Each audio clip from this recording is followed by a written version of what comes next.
আসসালামু আলাইকুম এভরিওয়ান। আশা করি তোমরা সবাই অনেক অনেক ভালো আছো।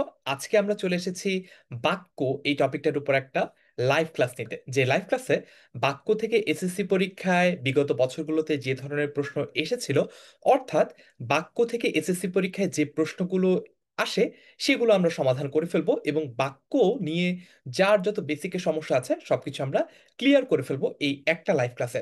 সো ক্লাসের শুরুতেই একটু তোমার বন্ধুদেরকে কমেন্টে মেনশন করে ফেলো এবং ক্লাসটা একটু শেয়ার দিয়ে দাও। গতকাল আমি বলেছিলাম যে যারা এই লাইভ ক্লাসটা শেয়ার দিবা তাদেরকে আমি মেসেঞ্জারে ক্লাসের স্লাইডটা পাঠিয়ে দিব। পরবর্তীতে দেখলাম তোমরা অনেকেই লাইভ ক্লাসটা শেয়ার দিয়েছো, কিন্তু শেয়ার দিয়েছো হচ্ছে ফ্রেন্ডস অনলি এই প্রাইভেসি দিয়ে। অনেকে শেয়ার করেছো নিজেদের মেসেঞ্জার গ্রুপে, অনেকে শেয়ার করেছো নিজেদের বন্ধুদের প্রাইভেট গ্রুপে। আমি তোমরা যে শেয়ার দিয়েছো শেয়ার কাউন্ট দেখতে পেয়েছি, কিন্তু শেয়ার কোথায় দিয়েছো এবং কে তারা যারা শেয়ার দিয়েছে সেটা দেখতে পাই নাই। এই জন্য অনেকে আসলে মেসেঞ্জারে পরবর্তীতে পাঠাতে পারি নাই। এই কারণে আমি সমস্যাটা সমাধান করতে যেটা করেছি, আমাদের যে গ্রুপ ছিল SSC 26 super students 10 MS group, এই গ্রুপে সবার জন্য স্লাইড লিঙ্কটা দিয়ে দিয়েছিলাম। সো আজকে এমনটা আমি করতে চাই না। শুধুমাত্র যারা মনোযোগী, শুধুমাত্র যারা আগ্রহী, শুধুমাত্র যারা এসএসসি পরীক্ষায় A+ পেতে চায় এবং বাংলা দুই পেপার মিলিয়ে 180 আপ অর্থাৎ অন এভারেজ 90-এর বেশি করে পেতে চায়, তাদের জন্যই আমি ক্লাসের স্লাইডটা আজকে আসলে দিতে চাই। সো ক্লাসের স্লাইডটা পাওয়ার জন্য লাইভ ক্লাসটা শেয়ার করে ফেলো এবং কমেন্টে লিখে ফেলো শেয়ার ডান। আমাদের আজকের ক্লাসটা হবে বাক্যের উপরে এবং বাক্য নিয়ে তোমার যত প্রশ্ন, জিজ্ঞাসা, কনফিউশন, কোয়েরি সবকিছুই আমরা ক্লিয়ার করে ফেলার চেষ্টা করব আজকে এই একটা লাইভ ক্লাসে। অল রাইট, সো আমি একটু আমার ডিভাইস থেকে দেখে নেই সবাই ঠিকঠাক মতো জয়েন করতে পেরেছো কিনা। সো বন্ধুরা যারা অলরেডি ক্লাসে জয়েন করেছো তারা হচ্ছে কমেন্টে তোমার বেস্ট ফ্রেন্ডকে মেনশন করে ফেলো এবং এই লাইভ ক্লাসটা শেয়ার দিয়ে দাও, যাতে করে এই ক্লাসটা তোমার নিজের পার্সোনাল প্রোফাইলেও থেকে যায়, যাতে করে তুমি টেস্ট এক্সামের আগে, এসএসসির আগে, যে কোনো মডেল টেস্টের আগে বাক্য থেকে খুব শর্টে, খুব দ্রুত রিভিশন দিয়ে দিতে পারো। এর পাশাপাশি তুমি যাতে কখনোই ভুলে না যাও বাক্যের এই সকল বেসিক, এই জন্য লাইভটা একটু শেয়ার দিয়ে নিজের পার্সোনাল প্রোফাইলে রাখো, কারণ 10 মিনিট স্কুলের ফেসবুক পেজে বা ফেসবুক গ্রুপে যেহেতু অনেক অনেক লাইভ ক্লাস হয়, এই লাইভ ক্লাসটা পরবর্তীতে কিন্তু তুমি আর খুঁজেই পাবা না। বুঝতে পেরেছো? ওকে, আমাদের বন্ধুরা জয়েন করেছে, যারা যারা জিজ্ঞেস করছে ভাইয়া কেমন আছেন, আলহামদুলিল্লাহ ভালো আছি। ইশরাত অলরেডি জয়েন করে ফেলেছে, ভেরি গুড। ঠিক আছে, সাদিক চৌধুরী আমাদের সাথে জয়েন করেছে, ওয়ালাইকুম আসসালাম। সায়েদ আহমেদ, আলহামদুলিল্লাহ ভালো আছি। যারা যারা আমাদের সাথে জয়েন করেছো সবার জন্য বলছি। ওকে,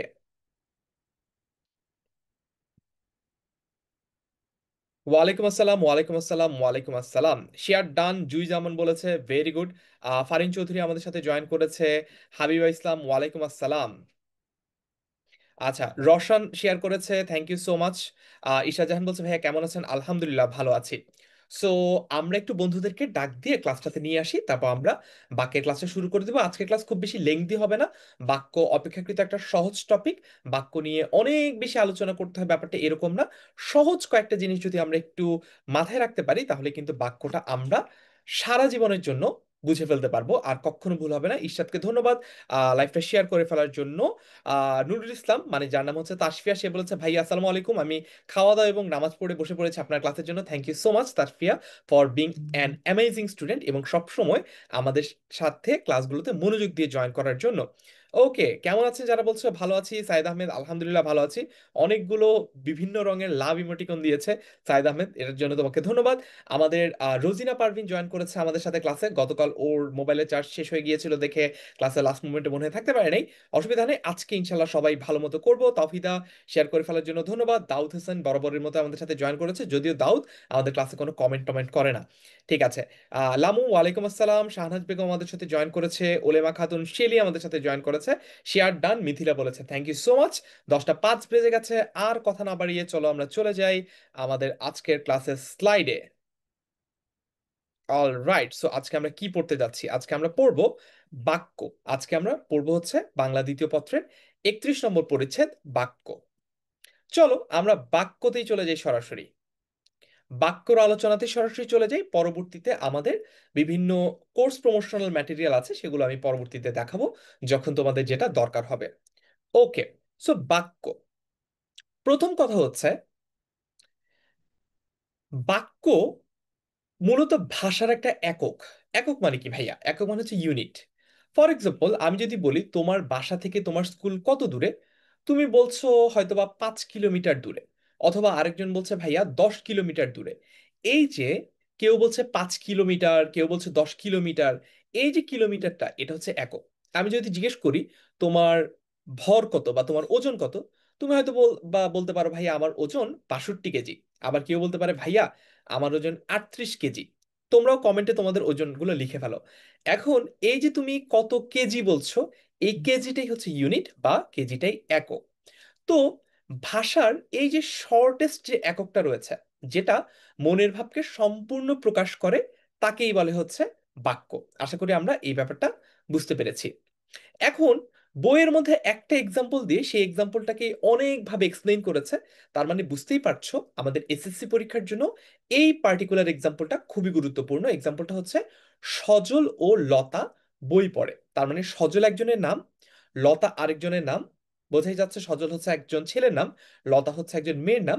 তারা কি করে? তারা বই পড়ে। সজল ও লতা বই পড়ে, এটা হচ্ছে একটা বাক্যের উদাহরণ। এতটুকু পর্যন্ত যদি বুঝে থাকো কমেন্টে লিখে ফেলো ক্লিয়ার। তারপর আমরা পরবর্তী আলোচনায় চলে যাব।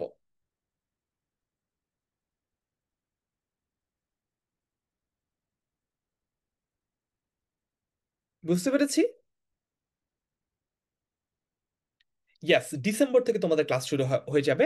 আমাদের শেষ মুহূর্তের প্রস্তুতি অর্থাৎ পেইড ব্যাচে। তার আগে আমরা কিন্তু ফ্রি ক্লাস নিয়েও তোমাদের টেস্টের যে রিভিশন সেটাকে জোরদার করার সর্বোচ্চ চেষ্টা করছি। ওকে, বুঝতে পেরেছি আমরা। এতটুকু ক্লিয়ার। ঠিক আছে, একজন বলেছে তাহা বলেছে শেয়ার ডান, ভেরি গুড। নাফিসা তাবাসসুম বলছে, নাফিসা হোসেন বলছে ওর ওয়েট 34 কেজি। আচ্ছা, ঠিক আছে। তৌহিদা বলেছে ওর ওজন 35 কেজি। হাই হাই, তোমাদের বেশি করে প্রোটিন খেতে হবে। অলরাইট, তাহলে আমরা এতটুকু বুঝে ফেললাম যে এক বা একাধিক শব্দ দিয়ে, তার মানে ভাষার মধ্যে যে এককটা নিয়ে আমরা কথা বলছি সেটা হচ্ছে বাক্য। এবং বাক্যতে এক বা একের অধিক কিংবা একের বেশি শব্দ থাকে, এবং এই শব্দগুলো দিয়ে একটা পূর্ণ, কমপ্লিট অর্থবোধক, তার মানে সম্পূর্ণ হতে হবে, আবার এটা একটা কমপ্লিটও হতে হবে। আমি যদি বলি, দেখো আমি কিন্তু আমার কথাটা শেষ করিনি, আমি বলেছি কতটুকু, আমি বলেছি আমি যদি বলি, তার মানে এটাকে আমি একটা বাক্য বলতে পারি না, কারণ এটা পূর্ণ একটা অর্থ বোঝায় নাই, অর্থ কিছুটা বাকি আছে। বুঝতে পেরেছো তোমরা? ঠিক আছে। এরপরে সবচেয়ে ইম্পর্টেন্ট যেই ইনফরমেশনটা আমাদের মনে রাখতে হবে এসএসসি পরীক্ষার জন্য, সেটা হচ্ছে বাক্যে অবস্থিত প্রত্যেকটি পদকে, প্রত্যেকটি শব্দকে পদ বলে। এইটা আমরা একটু মুখস্থ করে ফেলবো, বুঝিয়ে দিচ্ছি, তবে একটু মুখস্থ করে ফেলতে হবে। বাক্যে অবস্থিত প্রত্যেকটা শব্দকে বলা হচ্ছে পদ। তার মানে যখন আমরা শুধুমাত্র লিখি সজল, কোনো বাক্য টাক্য না, শুধু যদি সজল লিখি, এটা কিন্তু শুধু একটা শব্দ, এটা কিন্তু পদ না। আমি যদি শুধুমাত্র বই লিখি, বইটাও শুধুই মাত্র একটা শব্দ, এটা কোনো পদ না। কখন এটা পদ হয়? যখন এটাকে বাক্যে ব্যবহার করা হয়। যে কোনো শব্দ যদি বাক্যে ব্যবহার করা হয় তাহলে সেটাকে আমরা পদ বলি। অর্থাৎ বাক্যে ব্যবহার করা, বাক্যে অবস্থিত প্রত্যেকটা শব্দকেই বলা হয় হচ্ছে পদ। এখন তোমরা আমাকে প্রশ্ন করতে পারো একটু হায়ার স্ট্যান্ডার্ডের, যারা একটু অ্যাডভান্স স্টুডেন্ট বা যারা এখনই এইচএসসি তে উঠে যেতে চাও, তারা প্রশ্ন করতে পারো ভাইয়া শব্দ আর পদের মধ্যে আসলে পার্থক্যটা কি? একই সজল যখন বাক্যে ব্যবহার হচ্ছে না তখন এটাকে আমি বলছি শব্দ, আবার সেই সজলকেই আমি যখন বাক্যে ব্যবহৃত হচ্ছে তখন বলছি পদ। কি এমন পরিবর্তন এদের মধ্যে আসছে? এর মধ্যে পরিবর্তন হচ্ছে বাক্যে প্রত্যেকটা শব্দের সাথে একটা বিভক্তি যুক্ত হয়। বিভক্তি কাকে বলে? ওই যে কে, রে, এগুলোকে বলা হচ্ছে বিভক্তি। ফর এক্সাম্পল, রহিমকে কানমলা দাও। কি বললাম? রহিমকে কানমলা দাও। রহিমকে কি দাও? রহিমকে কানমলা দাও। ওকে, এই যে কানমলা, এটাকে বলা হচ্ছে কানমলা। রহিমকে কানমলা দাও। এখানে মূল শব্দটা হচ্ছে রহিম, এর সাথে একটা কে বিভক্তি যুক্ত হয়েছে। আবার আমি যদি বলি আলালের ভাইয়ের নাম দুলাল। আলালের ভাইয়ের নাম কি? আলালের ভাইয়ের নাম হচ্ছে দুলাল। তাহলে মূল শব্দটা হচ্ছে আলাল, এর সাথে একটা এর বিভক্তি যুক্ত হয়েছে, আলাল এর হয়েছে। বাক্য মানেই হচ্ছে প্রত্যেকটা শব্দের সাথে দৃশ্যমান হোক অথবা অদৃশ্যমান হোক, দেখা যাক অথবা দেখা না যাক, বোঝা যাক অথবা বোঝা না যাক, একটা একটা করে বিভক্তি থাকবে। তার মানে বাক্যে ব্যবহৃত প্রত্যেকটা শব্দের সাথেই একটা একটা করে বিভক্তি থাকবে। এখন তোমরা আমাকে বলতে পারো ভাইয়া এখানে সজল বিভক্তি কই?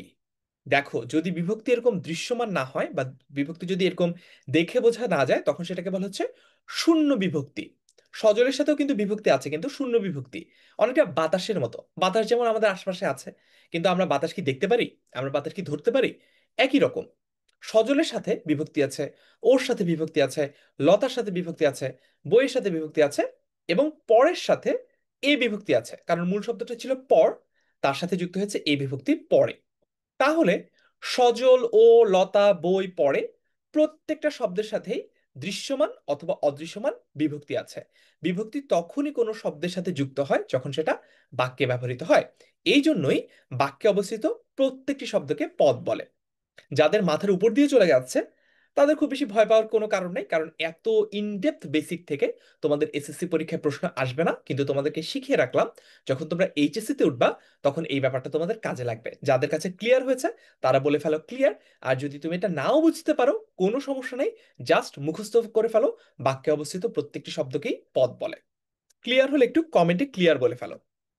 আর যারা যারা লাইভটা শেয়ার দাও নাই তারা একটু লাইভটা শেয়ার দিয়ে ফেলো। বন্ধুদেরকে যারা এখনো কমেন্টে মেনশন করো নাই তারা বন্ধুদেরকে কমেন্টে মেনশন করে ফেলো। ওকে, চলো। তাহলে আমরা এটাও বুঝে ফেললাম যে বাক্যে অবস্থিত প্রত্যেকটি শব্দকে কি বলে? পদ বলে। ঠিক আছে। হ্যাঁ, আচ্ছা, সংবাদ প্রতিবেদনের উপর আলাদা করে লাইভ ক্লাস নিব না, কারণ সংবাদ প্রতিবেদন তো অনেক ছোট একটা টপিক। বাট এটার উপর একটা ইউটিউব ভিডিও আমি বানাবো, যেটা দেখে তোমার সংবাদ প্রতিবেদনটা ক্লিয়ার হয়ে যাবে। এখন আমি বর্গের ব্যাপারটি নিয়ে আলোচনা করি। বাক্যের মধ্যে কখনো কখনো দেখা যায় যে একটার বেশি শব্দ, বর্গ হতে হলে কিন্তু একটার বেশি শব্দ হতে হবে, একটার বেশি শব্দ একত্রে একই রকম আচরণ করে।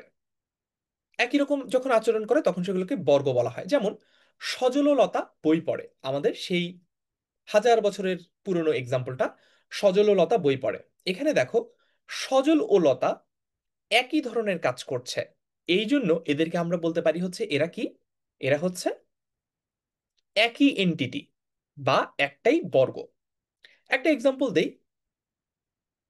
প্রধান শিক্ষক ও অন্যান্য শিক্ষক সকলে মিলে আমাদেরকে বিদায় দিলেন। তাহলে দেখো এখানে প্রধান শিক্ষক অর্থাৎ হেডমাস্টার যে কাজটা করেছেন, আমাদেরকে এসএসসি পরীক্ষার আগে বিদায় সংবর্ধনা দিয়েছেন। আমাদের অন্যান্য সম্মানিত শিক্ষকরাও আমাদেরকে সেই একই কাজটা করেছেন, তারাও আমাদেরকে বিদায় সংবর্ধনা দিয়েছেন। তাহলে প্রধান শিক্ষক এবং অন্যান্য সকল শিক্ষক, এইখানে এই যে পুরো অংশটা, সেটাকে আমরা বাক্যের একটা বর্গ বলতে পারি, কারণ তারা একই রকমের কাজ করছে, কারণ তারা একই রকমের আচরণ করছে। ক্লিয়ার? ওকে, তাসমিয়া তাহার বলেছে ক্লিয়ার, হাবিবা ক্লিয়ার বলেছে, নিহারিকা অর্থাৎ মেহজাবিন ক্লিয়ার বলেছে। ওকে, ভেরি গুড, বুঝে ফেললাম। রিফাত ইসলামেরও ক্লিয়ার। তাহলে আমরা পরের স্লাইডে চলে যাই। সাধারণত একটা বাক্যে তিনটা অংশ থাকে। কি কি থাকে সাধারণত একটা বাক্যে? কয়টা অংশ থাকে? তিনটা অংশ থাকে। ঠিক আছে, সাধারণত একটা বাক্যে কয়টা অংশ থাকে? তিনটা অংশ থাকে। এখন প্রশ্ন হচ্ছে ভাইয়া এই তিনটা অংশ কি কি? কর্তা, কর্ম এবং ক্রিয়া। কি কি বললাম? কর্তা, কর্ম এবং ক্রিয়া। ঠিক আছে, কর্তা কর্ম ক্রিয়া, এই তিনটা অংশ থাকে। কর্তা কোনটাকে বলা হয়? স্লাইডের ভাষা বাদ দাও, বইয়ের ভাষা বাদ দাও, আমার কথা শোনো, তাহলে সহজে বুঝতে পারবা, মনে রাখতে পারবা। যখন একটা বাক্যে কেউ বা কারা একটা কাজ করে, তাকেই বলা হচ্ছে কর্তা বা সাবজেক্ট। আমাদের পরিবারে যিনি উপার্জন করেন বা যিনি সিদ্ধান্ত নেন, আমাদের মা হতে পারে, আমাদের বাবা হতে পারে, তাকেই আমরা বলি পরিবারের কর্তা। কর্তা মানে কি? মেইন হেড, অর্থাৎ যাকে কেন্দ্র করে সব কিছু হতে থাকে, তাকেই আমরা কর্তা বলি। তো একটা বাক্যে যে কাজ করে বা যার মাধ্যমে কাজ করা হয়, তাকেই আমরা বলি হচ্ছে কর্তা বা সাবজেক্ট। কর্তা বা সাবজেক্ট যদি তোমরা বুঝে থাকো, তোমরা কমেন্টে বলে ফেলো ডান। তোমরা কমেন্টে বলে ফেলো ডান যদি তোমরা কর্তা বা সাবজেক্ট এই ব্যাপারটা বুঝে ফেলো। কর্তার ইংরেজি যে সাবজেক্ট, এটা মনে না রাখতে পারলেও সমস্যা নাই, কারণ এটা তোমাদের বাংলা দ্বিতীয় পত্র যে ব্যাকরণ বইটা আছে এটার মধ্যে লেখা নাই। এটা জাস্ট তোমাদেরকে বোঝার সুবিধার্থে আমি বলছি। ওকে, তাহলে কর্তা কি করে? কর্তা একটা কাজ করে। তাহলে সজল ও লতা বই পড়ে, বলো তো এখানে কর্তাকে? সজল ও লতা বই পড়ে, আমাদের যে শতাব্দী প্রাচীন এক্সাম্পলটা, সেটাতে বলা আছে সজল ও লতা বই পড়ে। এখন তোমাদের কাছে আমার প্রশ্ন হচ্ছে, এখানে তাহলে কর্তা কোনটা? কর্তা কোনটা? হ্যাঁ, আরো ম্যাজিক দেখাবো, ক্লাস চলুক, ক্লাস চলতে চলতে আরো ম্যাজিক দেখাবো। তাহলে এখানে কর্তা কোনটা? সজল আর লতা বই পড়ে। এখানে কর্তা, সজল আর লতা দুইটাই হচ্ছে কর্তা এখানে। কারণ ওই যে আমরা একটু আগে বাক্যের বর্গ পড়ছিলাম, একাধিক শব্দগুচ্ছ যদি একই রকম অর্থ প্রকাশ করে, একই ধরনের কাজ করে, তাহলে তাদেরকে কি বলবো? বর্গ বলবো। তার মানে এইখানে যে সজল ও লতার বর্গটা, এরাই হচ্ছে এখানে কর্তা। বুঝতে পেরেছি? ডান। Okay, very good. এইবার আমরা পরের অংশটা বুঝি, সেটা হচ্ছে কর্ম। কর্ম শব্দটার এমনিতে অর্থ হচ্ছে কাজ, তবে বাংলা ব্যাকরণের ভাষায় কর্ম মানে হচ্ছে যাকে অবলম্বন করে, যার মাধ্যমে, যা বা যেটার মাধ্যমে একটা কাজ হয়। যেমন বাবা আম কিনে আনলেন, এখানে আমটা হচ্ছে কর্ম। কি অথবা কাকে, এটা দিয়ে যদি প্রশ্ন করা হয় একটা বাক্যকে, তাহলেই এই বাক্যটার কর্ম পাওয়া যায়। এটা তোমরা খাতায় চাইলে লিখে রাখতে পারো, এটা তোমাদের বইতে নাই, বড় হয়ে শিখবা, এই জন্য এসএসসির বইতে এটা দেওয়া নাই। কর্ম বের করার জন্য কি করতে হয়? একটা বাক্যকে কি অথবা কাকে দিয়ে প্রশ্ন করতে হয়। যেমন সজল ও লতা বই পড়ে, প্রশ্ন কি করতে হবে কর্ম বের করার জন্য? সজল ও লতা কি পড়ে? উত্তর হচ্ছে বই। সজল ও লতা কি পড়ে? উত্তর হচ্ছে বই। তাহলে এখানে বইটা হচ্ছে কর্ম। তার মানে যে উপাদানটা, যে ম্যাটেরিয়ালটার মাধ্যমে কোন একটা কাজ করা হচ্ছে, কিংবা অনেক সময় যাকে অবলম্বন করে কোনো কিছু একটা কাজ করা হচ্ছে, তাকে বলা হচ্ছে কর্ম। তাহলে আমরা কি শিখলাম?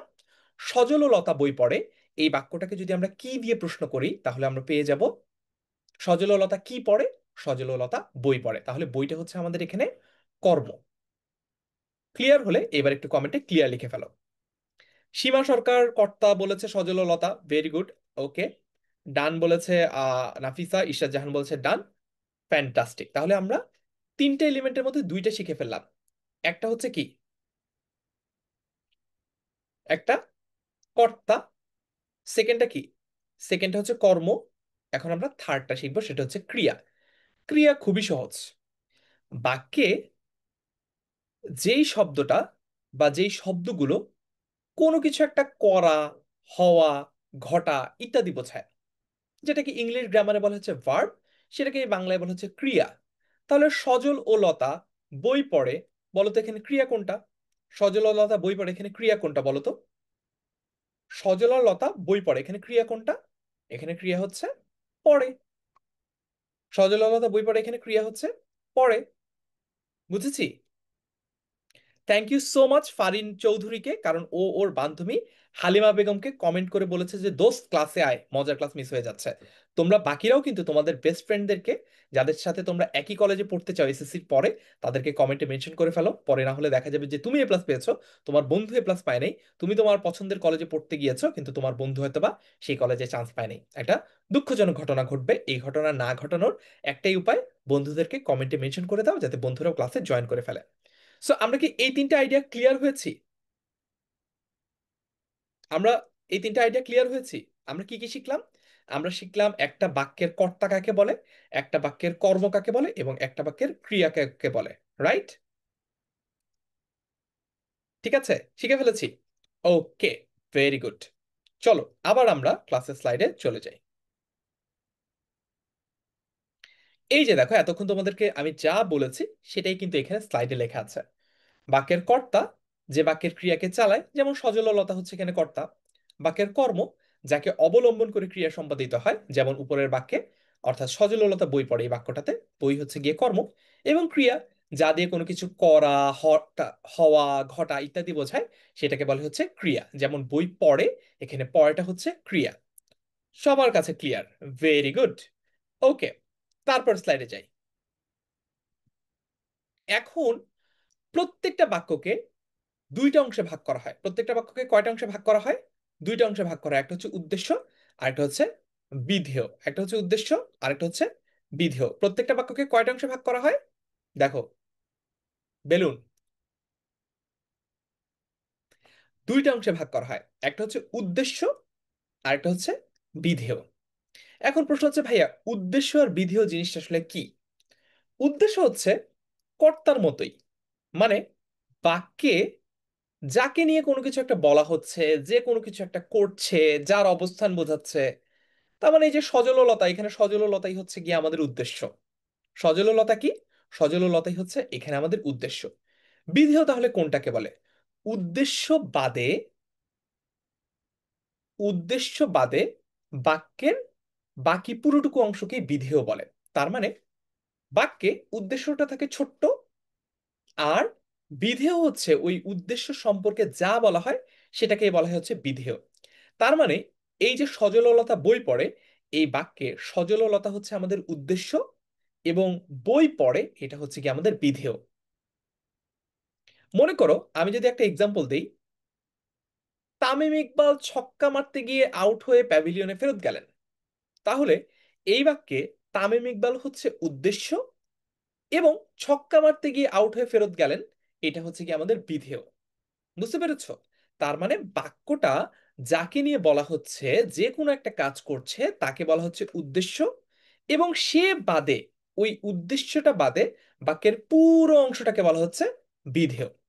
এইটুক যদি ক্লিয়ার হয়, এবার তোমরা আবার কমেন্টে বলে ফেলো ক্লিয়ার। এতটুকু যদি ক্লিয়ার হয় তোমরা এবার কমেন্টে বলে ফেলো ভাইয়া ক্লিয়ার, যে আমরা উদ্দেশ্য আর বিধেয় যদি বুঝে ফেলতে পারি। আবার চলে যাই স্লাইডে। তো বইয়ের ভাষায় যদি বলি, সেটা হচ্ছে বাক্যের যে অংশে কারো সম্পর্কে বলা হয় তাকে উদ্দেশ্য বলে, যেমন উপরের বাক্যে সজলার লতা হচ্ছে উদ্দেশ্য। আর বিধেয় কোনটা? বাক্যের যে অংশে উদ্দেশ্য সম্পর্কে বলা হয় সেটাই হচ্ছে গিয়ে বিধেয়, যেমন বই পড়ে, এটা হচ্ছে এই বাক্যের বিধেয়। ক্লিয়ার হলে এবার একটু ক্লিয়ার বলে ফেলো। ঠিক আছে, ক্লিয়ার হলে এবার একটু ক্লিয়ার বলে ফেলো।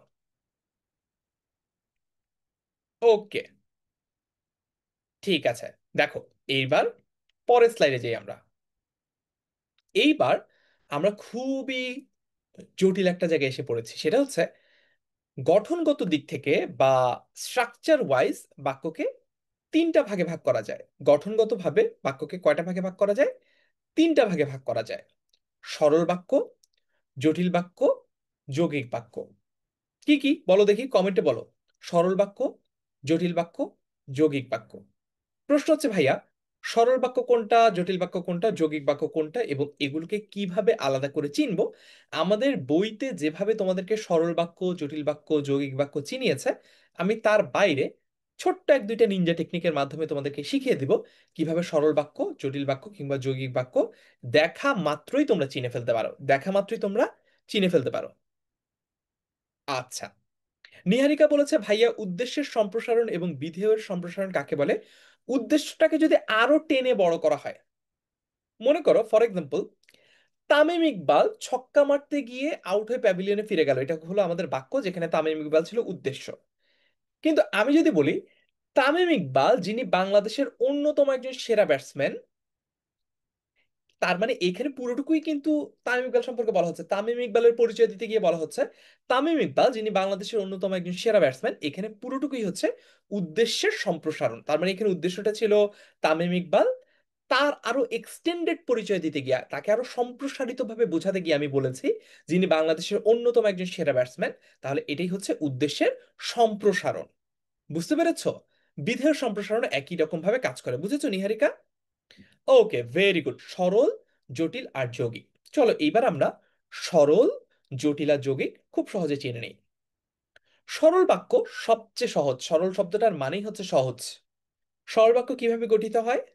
সরল বাক্যে একটা মাত্র, একটা মাত্র সমাপিকা ক্রিয়া থাকে। কি থাকে? একটা মাত্র সমাপিকা ক্রিয়া থাকে। এখন তোমরা আমাকে প্রশ্ন করতে পারো ভাইয়া, সমাপিকা ক্রিয়া কাকে বলে? বাক্যে অর্থ সম্পূর্ণ হচ্ছে নাকি হচ্ছে না তার ভিত্তিতে ক্রিয়াকে দুই ভাগে ভাগ করা যায়। একটা হচ্ছে সমাপিকা ক্রিয়া, আর একটা হচ্ছে অসমাপিকা ক্রিয়া।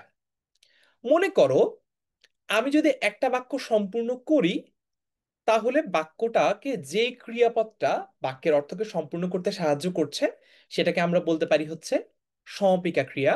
আর বাক্যের অর্থ যদি সম্পূর্ণ না করি, তাহলে এটাকে আমি বলবো হচ্ছে অসমাপিকা ক্রিয়া। একটা এক্সাম্পলের মাধ্যমে বোঝাই, তাহলে তোমাদের বুঝতে সুবিধা হবে। তামিম ইকবাল আউট হয়ে ফেরত যাওয়ার সময় উষ্ঠা খেয়ে পড়ে গেলেন। দেখো কি বললাম, তামিম ইকবাল আউট হয়ে ফেরত যাওয়ার সময় উষ্ঠা খেয়ে পড়ে গেলেন। তাহলে দেখো, তামিম ইকবাল আউট হয়ে, তাহলে হয়েটা কিন্তু একটা ক্রিয়া, কিন্তু এই ক্রিয়াটা বাক্যের অর্থকে সম্পূর্ণ করতে পারে নাই, তাহলে এটা একটা অসমাপিকা ক্রিয়া। আউট হয়ে ফেরত যাওয়ার সময়, এই যে যাওয়ার, এটাও একটা ক্রিয়া, কিন্তু এটাও বাক্যের অর্থকে সম্পূর্ণ করতে পারে নাই, তার মানে এটাও একটা অসমাপিকা ক্রিয়া। উষ্ঠা খেয়ে, তাহলে এখানে যে খেয়ে, এটাও কিন্তু একটা ক্রিয়া, কিন্তু এটাও বাক্যের অর্থকে সম্পূর্ণ করতে পারে নাই, এটাও একটা অসমাপিকা ক্রিয়া। ফাইনালি পড়ে গেলেন, এই যে গেলেনটা, এই গেলেনটাই হচ্ছে বাক্যের সমাপিকা ক্রিয়া, কারণ এটা বাক্যের অর্থকে সম্পূর্ণ করতে পেরেছে। আমি যদি উষ্টা খেয়ে প্যাভিলিয়নে ফেরত যেতে গিয়ে আউট হয়ে ইত্যাদি না বলে শুধু এতটুকু বলতাম, তামিম ইকবাল পড়ে গেলেন, তাহলে দেখো এই যে গ্যালেনটা, এটা কিন্তু বাক্যকে একটা কমপ্লিট বাক্য আমাদেরকে উপহার দিচ্ছে, এবং এটা বাক্যকে সম্পূর্ণ করতে সাহায্য করছে, এই কারণে এটাকে আমরা সমাপিকা ক্রিয়া বলবো। একদম সিম্পলি মনে রাখবা, একটা বাক্যকে যে ক্রিয়াপদ সম্পূর্ণ করতে সাহায্য করে সেটাকেই বলা হচ্ছে সমাপিকা ক্রিয়া। আর বাক্যের মধ্যে যে ক্রিয়াগুলো বাক্যের অর্থকে সম্পূর্ণ করতে পারে না সেগুলোকে বলা হচ্ছে অসমাপিকা ক্রিয়া। তাহলে জেসমিন সবার জন্য চা বানিয়েছে, জেসমিন সবার জন্য চা বানিয়েছে, এই যে বানিয়েছেটা, এটা বাক্যের অর্থকে সম্পূর্ণ করে, তাই এটাকে আমরা বলবো হচ্ছে একটা সমাপিকা ক্রিয়া। একটা এক্সাম্পল দেই, আমার মা চাকরি করেন। দেখো তো এখানে আমার মা চাকরি করেন, এই যে করেন, এই ক্রিয়াপদটা একটা সমাপিকা ক্রিয়া, কারণ এটা বাক্যের অর্থকে সম্পূর্ণ করেছে। তো সরল বাক্যের সিম্পল কন্ডিশন সেটা হচ্ছে, বাক্যের অর্থকে সম্পূর্ণ করে এরকম ক্রিয়া যদি অ্যাটলিস্ট একটা থাকে, যেটাকে আমরা সমাপিকা ক্রিয়া বলি, তাহলে সেটাকে আমরা সরল বাক্য বলবো। ক্লিয়ার হলে এবার একটু ক্লিয়ার বলে ফেলো, ক্লিয়ার হলে এবার একটু ক্লিয়ার বলে ফেলো।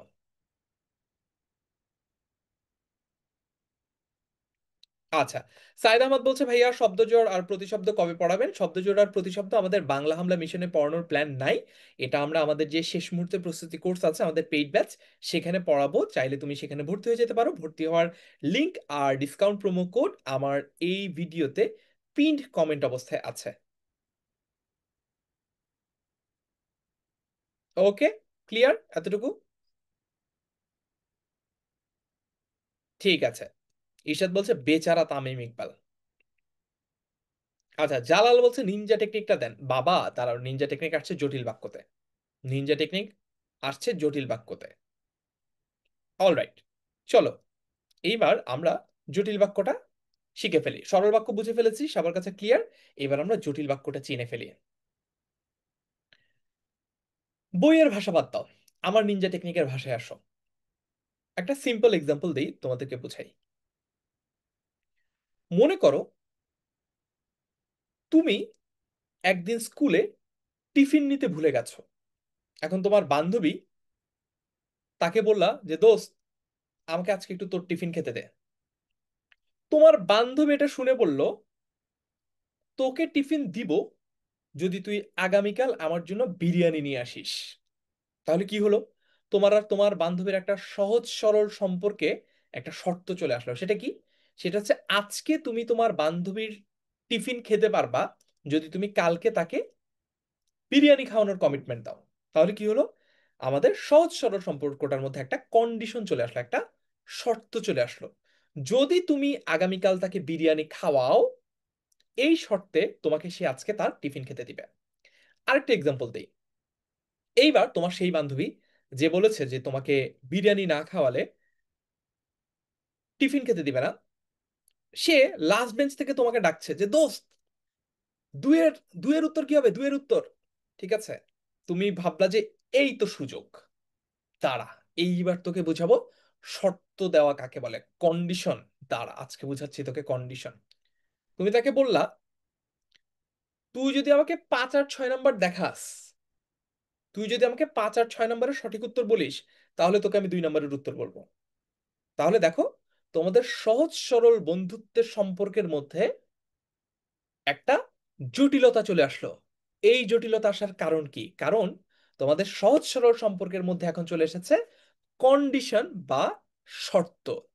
এক্স্যাক্টলি বাক্যর ক্ষেত্রেও যখন আমরা দেখব বাক্যে দুইটা অংশ আছে এবং দুইটা অংশের মধ্যে একটা শর্ত আছে, বাক্যের একটা অংশ আরেকটা অংশের উপর শর্ত সাপেক্ষে জড়িত, তখন সেই বাক্যকে আমরা বলবো জটিল বাক্য। তখন সেই বাক্যকে আমরা কি বলবো? জটিল বাক্য। ফর এক্সাম্পল, যদি তুমি আসো তাহলে আমি যাব। ইংলিশ গ্রামার খুব সুন্দর, এটাকে বলা হচ্ছে first conditional. If you come, I will go.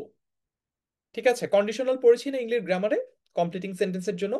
If you come, comma, I will go. যদি তুমি আসো তাহলে আমি যাব, তার মানে আমার যাওয়া বা না যাওয়াটা একটা শর্তের উপর নির্ভরশীল, সেটা হচ্ছে তোমার আশা। তুমি যদি আসো তাহলে আমি যাব, তুমি যদি না আসো তাহলে আমি যাব না। এই ধরনের বাক্যকে বলা হচ্ছে জটিল বাক্য। বুঝতে পেরেছি? ক্লিয়ার হলে এবার একটু ক্লিয়ার বলে ফেলো। একদম জীবন ঘনিষ্ঠ দুইটা এক্সাম্পল বুঝালাম, কিভাবে বন্ধুরা আমাদের সাথে তাদের টিফিন শেয়ার না করলে আমাদের সম্পর্ক এবং আমাদের জীবনটা জটিল হয়ে যায়, কিভাবে বন্ধুদের সাথে তুমি পরীক্ষায় অনৈতিক হলেও সাহায্য সহযোগিতা না করলে কিভাবে আমাদের সম্পর্কটা জটিল হয়ে যায় সেটা বলে ফেলো। বুঝেছি কিনা? এটাই নিনজা টেকনিক। একজন বলেছিল যে ভাইয়া নিনজা টেকনিকটা কই, এটাই নিনজা টেকনিক। বুঝতে পেরেছো? বুঝেছি আমরা।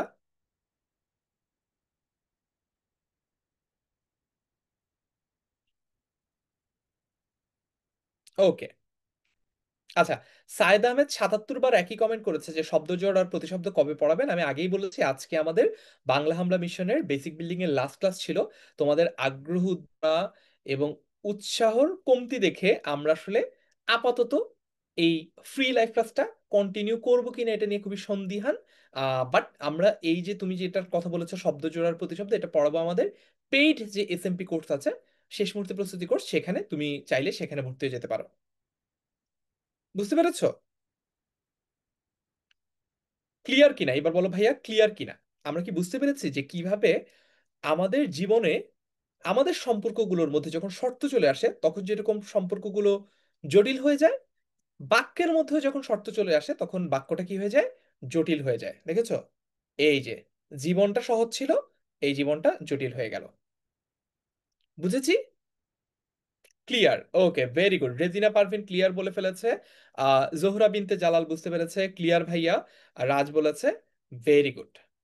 তাহলে আমরা বুঝে ফেললাম যে কিভাবে জটিল বাক্য হয়। ওকে, চলো এক্সাম্পল দেখে আসি তো।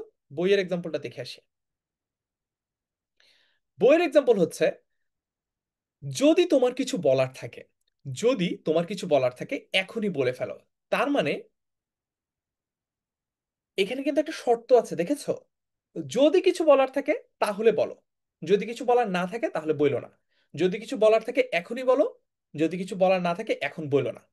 এটাই হচ্ছে কি আমাদের শর্ত। তো জটিল বাক্যের মধ্যে জটিল বাক্য চেনার আরো দুইটা ফিচার তোমাদেরকে একটু বলে দেই। জটিল বাক্যে তোমরা দেখবা বাক্যে দুইটা অংশ থাকে, যেমন যদি তোমার কিছু বলার থাকে এটা বাক্যের একটা অংশ, আর এখনই বলে ফেলো এটা বাক্যের আরেকটা অংশ। আমি যেরকম একটা উদাহরণ দিচ্ছিলাম, যদি তুমি আসো তাহলে আমি যাব। এখানে এই যে যদি তুমি আসো, এইটা বাক্যের একটা অংশ, তাহলে আমি যাব এটা বাক্যের আরেকটা অংশ। তার মানে জটিল বাক্যে এরকম স্পষ্টত দুইটা ভাগে বিভক্ত বাক্যের দুইটা অংশ থাকে এবং এক অংশ আরেক অংশের উপর শর্তাধীনভাবে যুক্ত থাকে। এবং বাক্যের এই দুইটা অংশের মধ্যে কি থাকে? বাক্যের এই দুইটা অংশের মধ্যে একটা কমা থাকে। জটিল বাক্য কি ক্লিয়ার আমাদের কাছে? জটিল বাক্য বুঝলে এবার একটু ক্লিয়ার বলে ফেলো। যারা লাইভটা শেয়ার করে নাই তারা এখনো শেয়ার করে ফেলো, না হলে কিন্তু ক্লাসের স্লাইড আজকে আর পাবা না। ক্লাসের স্লাইডটা পাওয়ার জন্য লাইভ ক্লাসটা শেয়ার করে ফেলো, তাহলে আমি ক্লাসের পরে তোমাদেরকে স্লাইডটা ইনবক্স করে দিব, তোমাদের ইনবক্সে পাঠিয়ে দিব। ওকে, বুঝে ফেললাম তাহলে। এইবার লাস্ট ওয়ান, সেটা হচ্ছে যৌগিক বাক্য। শব্দটার মধ্যেই আছে একটা যোগ। তার মানে যৌগিক বাক্যে কি হয়? যৌগিক বাক্যে একাধিক বাক্য বা বাক্যাংশ যুক্ত হয়, যোগ হয়, সংযুক্ত হয়। কিসের মাধ্যমে হয়? যোজকের মাধ্যমে হয়। এখন প্রশ্ন করতে পারো ভাইয়া যোজক কোনগুলোকে বলে? যোজক কিন্তু আমাদের সিলেবাসে আছে, আমরা অলরেডি যোজক পড়েছি। তারপরে একটু রিমাইন্ডার দিয়ে দিই। ও, এবং, আর, তবু, কিন্তু, অথবা, নতুবা, তাই, কারণ, ইত্যাদি, এগুলোকে বলা হচ্ছে যোজক, যা একাধিক বাক্য বা বাক্যাংশকে যুক্ত করে। কি করে? যুক্ত করে। যেমন রহমত রাতে রুটি খায়, রহিমা খায় ভাত, এটা দুইটা আলাদা বাক্য ছিল। এই দুইটা বাক্যকে যুক্ত করেছে আর। রহমত রাতে রুটি খায় আর রহিমা খায় ভাত, এখানে বাক্যকে যুক্ত করেছে, দুইটা বাক্যকে যুক্ত করেছে একটা যোজক যেটা হচ্ছে আর। ক্লিয়ার? বুঝেছি।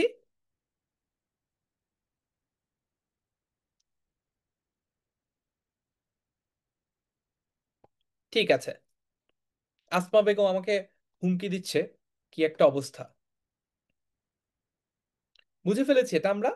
তাহলে আমরা সরল বাক্য, জটিল বাক্য এবং যৌগিক বাক্য খুব সহজে সিম্পল ভাবে বুঝে ফেললাম। ক্লিয়ার হলে এবার একটু তোমরা লিখে ফেলো ডান। ঈশা জাহান বলছে share done, very good. Rimi কি যেন বললো? হ্যাঁ, রিমি বলেছে আল্লাহ এই স্প্যামারটা যাতে টেস্ট পরীক্ষায় ফেল করে। তোমার সাথে আমিও একমত রিমি। ক্লাসে স্প্যামিং যারা করবে তারা যাতে ক্লাস টেস্টে ফেল করে। আচ্ছা, রোজিনা পারভিন বলছে স্লাইড কোথায় পাবো? এই ক্লাসটা যারা শেয়ার দিবে আজকে নিজেদের প্রোফাইলে এবং পাবলিক প্রাইভেসিতে, তাদেরকে আমি ক্লাসের পরেই ক্লাসের স্লাইডটা ইনবক্স করে দিব। আমি পাঠাবো তোমাদেরকে। ওকে, নিহারিকা বলেছে কনজাংশন, রাইট। যোজকের ইংরেজি হচ্ছে কনজাংশন, অ্যান্ড অর বাট এগুলোকে কনজাংশন বলে। জি ভাইজা, চেষ্টা করব। ঠিক আছে, চলো এবার আমরা পরের অংশে যাই।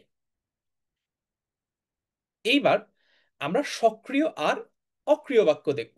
সক্রিয় আর অক্রিয় বাক্য দেখব। বাক্যে যদি ক্রিয়া থাকে তাহলে সেটাকে বলবো হচ্ছে সক্রিয় বাক্য। স মানে হচ্ছে শহীদ বা সাথে। স মানে কি? শহীদ বা সাথে। তোমরা যখন একটু বড় হবে, এইচএসসি উঠবা, দেখবে একটা বাক্য প্রায় তোমরা পড়ছো যে আপনি সবান্ধব নিমন্ত্রিত, বা তিনি সস্ত্রীক ঢাকায় থাকেন। স মানে হচ্ছে শহীদ, সাথে, উইথ বোঝায়। সক্রিয় বাক্য মানে কি? উইথ ক্রিয়া বাক্য। যেই বাক্যে ক্রিয়াপদ থাকে সেটাকে আমরা সক্রিয় বাক্য বলি। যে বাক্যে ক্রিয়াপদ থাকে না সেটাকে আমরা অক্রিয় বাক্য বলি। যেমন আমার মা চাকরি করেন, এটা কি? আমার মা চাকরি করেন, এটা হচ্ছে একটা সক্রিয় বাক্য। কেন? কারণ এইখানে এই যে করেনটা, করেনটা হচ্ছে গিয়ে ক্রিয়া। করেনটা কি? করেনটা হচ্ছে ক্রিয়া। সক্রিয় বাক্যে কি হয়? একদম সিম্পল, সক্রিয় বাক্যে হচ্ছে ক্রিয়াপদ থাকে। আর অক্রিয় বাক্যতে কি হয়? অক্রিয় বাক্যতে কোনো ক্রিয়া থাকে না। যেমন তিনি বাংলাদেশের নাগরিক, দেখো এখানে কিন্তু সরাসরি কোনো ক্রিয়াপদের উল্লেখ নাই। আমরা কি বুঝেছি? সক্রিয় বাক্য আর অক্রিয় বাক্য যদি বুঝি তাহলে আমরা একটু ক্লিয়ার বলে ফেলি, তারপর এখানে একটা দ্রষ্টব্য আছে, সেটা তোমাদেরকে বুঝিয়ে দিব যে আসলে অক্রিয় বাক্যকে কিভাবে সক্রিয় বাক্য বানানো যায়, সেটা তোমাদেরকে শিখিয়ে দিব। Very good. কাউসার আহমেদ বলছে শেয়ার ডান। কাংসরাজ বলেছে share done. Okay, very good. বাবারে বাবা, আসমা বেগম বলছে ভাই আপনার ডান হাতে সাইডে ফার্স্টটা কি হ্যারি পটারের বই না? ইয়াস, এগুলো সবগুলো হ্যারি পটারের বই, সবগুলাই। আমার কাছে অনেক বই আছে, হ্যারি পটারও আছে। All right, clear. তৌহিদা বলেছে শেয়ার ডান, ভেরি গুড। ঠিক আছে, তাহলে আমরা বুঝে ফেললাম সক্রিয় বাক্য হচ্ছে যে বাক্যে ক্রিয়া থাকে সেটাকে সক্রিয় বাক্য বলে, আর যে বাক্যে ক্রিয়া থাকে না সেটাকে অক্রিয় বাক্য বলে। আমরা যখন অলুক দ্বন্দ্ব, অলুক তৎপুরুষ, অলুক বহুব্রীহি সমাস যখন শিখেছিলাম তখন তোমাদেরকে একটা কথা বলেছিলাম, অ মানে হচ্ছে না, অক্রিয় মানে কি? যে বাক্যে ক্রিয়া নাই। অ মানে হচ্ছে না, নাই, নয়, এগুলা। তো তাহলে আমরা এতটুকু বুঝে ফেললাম যে কোনটা সক্রিয় বাক্য আর কোনটা অক্রিয় বাক্য। এখন কথা হচ্ছে, আমরা যখন একটা অক্রিয় বাক্যকে নেই, মানে যে বাক্যটার ক্রিয়া নাই, এবং সেই বাক্যটাকে অতীতকাল বানাই, সেটাকে পাস্ট টেন্স বানাই, অথবা সেই বাক্যটাকে ফিউচার টেন্স ভবিষ্যৎকাল বানাই, তখন সেই বাক্যটা কি হয়ে যায়? তখন সেই বাক্যটা সক্রিয় বাক্য হয়ে যায়। তার মানে অক্রিয় বাক্যকে যদি আমরা অতীতকালে নিয়ে যাই, কিংবা অক্রিয় বাক্যকে যদি আমরা ভবিষ্যৎকালে নিয়ে যাই, কনভার্ট করি, পরিবর্তন করি বা রূপান্তর করি, তখন কি হয়? ওই অক্রিয় বাক্যটা সক্রিয় বাক্য হয়ে যায়। ফর এক্সাম্পল, এই যে আমরা পড়ছিলাম একটা অক্রিয় বাক্য হচ্ছে তিনি বাংলাদেশের নাগরিক, যখন আমি এটাকে অতীত বানালাম, তিনি বাংলাদেশের নাগরিক ছিলেন, এই ছিলেনটাই কিন্তু একটা ক্রিয়া। অর্থাৎ এই যে, যেহেতু এখানে ক্রিয়া চলে এসেছে, আমাদের অক্রিয় তিনি বাংলাদেশের নাগরিক এই বাক্যটা হয়ে গেল এখন সক্রিয়। আবার যদি আমরা বলি তিনি বাংলাদেশের নাগরিক হবেন, তার মানে ভবিষ্যৎ করলাম, এখানেও কিন্তু হবেনটা একটা ক্রিয়া। এবং এখানেও কি করেছি আমরা? আমরা এই বাক্যটাকে, উদাহরণে দেওয়া বাক্যটাকে তিনি বাংলাদেশের নাগরিক, এই অক্রিয় বাক্যটাকে ভবিষ্যৎকালে রূপান্তর করেছি, তাই এটাও একটা সক্রিয় বাক্য হয়ে গেছে। আমরা কি এই ব্যাপারটা বুঝতে পেরেছি যে একটা বাক্যে যদি ক্রিয়াপদ থাকে তাহলে সেটাকে আমরা বলবো হচ্ছে সক্রিয় বাক্য, একটা বাক্যে যদি ক্রিয়াপদ না থাকে তাহলে সেটাকে আমরা বলবো অক্রিয় বাক্য। অক্রিয় বাক্যকে সক্রিয় বাক্য করার উপায় কি? যদি সেই অক্রিয় বাক্যটাকে আমরা অতীত বা ভবিষ্যৎকাল করি তাহলে সেটা হয়ে যাবে হচ্ছে সক্রিয় বাক্য। বুঝতে পেরেছি আমরা? Very good. আচ্ছা, একজন বলছে সবান্ধব মানে কি? বন্ধু বান্ধবী সহ কিনা? সবান্ধব মানে হচ্ছে বন্ধু সহ। বান্ধব মানে হচ্ছে বন্ধু, মানে এটা একটা জেন্ডার নিউট্রাল টার্ম। এখানে বন্ধু বান্ধবী দুইটাই বলা হয় নাই, বন্ধু বলতে আসলে বন্ধু আর বান্ধবী দুইটাই বোঝায়, কিন্তু এখানে শব্দটা এক্সাক্ট শব্দটা বান্ধব। বান্ধব মানে হচ্ছে যে বন্ধু। বন্ধু ছেলে বন্ধু হতে পারে, মেয়ে বন্ধু হতে পারে, আলাদা করে এখানে বলা হয় নাই বাংলা ভাষায় বা ব্যাকরণে। কিন্তু তোমার স বানানটা ভুল হয়েছে। স এর নিচে বফলা হবে না। স এর নিচে বফলা দিলে এটা হচ্ছে সেলফ। স মানে স্বেচ্ছা, স্বেচ্ছাশ্রম আছে না ওইরকম। ওকে, তাহলে আমরা সক্রিয় অক্রিয় বুঝে ফেললাম। এইবার আমরা বাক্যের লক্ষ্য অনুযায়ী, মানে বাক্যটাকে কেন বলা হচ্ছে এটার ভিত্তিতে বাক্যকে কয়েকটা ভাগে ভাগ করা হয় সেটা আমরা একটু বলে ফেলবো। ঠিক আছে, সেটা আমরা একটু বলে ফেলবো। বিবৃতিবাচক, প্রশ্নবাচক, তারপর হচ্ছে আমাদের অনুজ্ঞাবাচক, আবেগবাচক। বিবৃতি, প্রশ্ন, বিবৃতি, প্রশ্ন, অনুজ্ঞা, আবেগ। বিবৃতি, প্রশ্ন, অনুজ্ঞা, আবেগ, এই চারটা আমরা শিখে ফেলবো। বিবৃতি, বিবৃতি, প্রশ্ন, অনুজ্ঞা, আবেগ, এই চারটা ধরনের বাক্য আমরা এখন শিখে ফেলবো। এতক্ষণ পর্যন্ত আমরা যা যা কিছু পড়েছি, আমরা যদি ক্লিয়ার হয়ে থাকি আমরা কমেন্টে একটু অল ডান এটা লিখে ফেলি। এতক্ষণ পর্যন্ত আমরা যা যা পড়েছি সেগুলো সবকিছু যদি আমাদের কাছে পরিষ্কার হয়ে যায় আমরা একটু কমেন্টে লিখে ফেলি অল ডান। অল ডান লিখে ফেলি। আচ্ছা, জোহরা বিনতে জালাল বলেছে ক্লিয়ার বাট কমপ্লেক্স। কোনটা তোমার কাছে কমপ্লিকেটেড মনে হচ্ছে বলো তো? নুসরাত জাহান বলছে ক্লাস কি শেষ কিনা? না, ক্লাস শেষ না। আহ, আমাদের আরো 10টা এমসিকিউ আমরা সলভ করবো, বোর্ড স্ট্যান্ডার্ড এসএসসি তে আসতে পারে এরকম 10টা এমসিকিউ আমরা সলভ করবো ক্লাস থেকে ছুটি দেওয়ার আগে। ক্লাসটা 11টায় শেষ করার প্ল্যান আমাদের। ঠিক আছে, ওকে। সো আমরা চারটা ধরনের বাক্য এখন পড়বো: বিবৃতি, প্রশ্ন, অনুজ্ঞা এবং আবেগ। ডান? Okay, very good. ঠিক আছে। মালিহানজুম বলেছে ভাইয়া বুঝতে পেরেছি, থ্যাঙ্কস ক্লিয়ার করে দেওয়ার জন্য, ওয়েলকাম এনি টাইম। চলো এইবার আবার আমরা স্লাইডে চলে যাই। তো আমরা এখন বক্তব্যের লক্ষ্য অনুযায়ী কিভাবে বাক্যকে ভাগ করা যায় সেটা দেখি। প্রথমটা হচ্ছে বিবৃতিবাচক। প্রথমটা হচ্ছে বিবৃতিবাচক।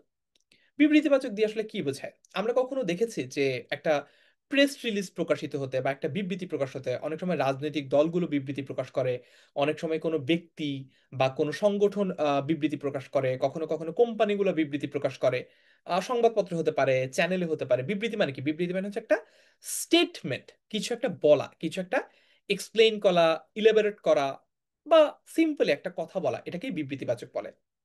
একদম সাধারণভাবে আমরা যে কথাগুলো বলি সেগুলোকেই সাধারণ বিবরণ, নর্মাল এক্সপ্লেনেশন বা বিবৃতিবাচক বাক্য বলে। তো বিবৃতিবাচক বাক্য দুই রকমের হতে পারে। কয় রকমের হতে পারে? দুই রকমের হতে পারে। একটা হচ্ছে ইতিবাচক, পজিটিভ, আর একটা হচ্ছে নেতিবাচক বা নেগেটিভ।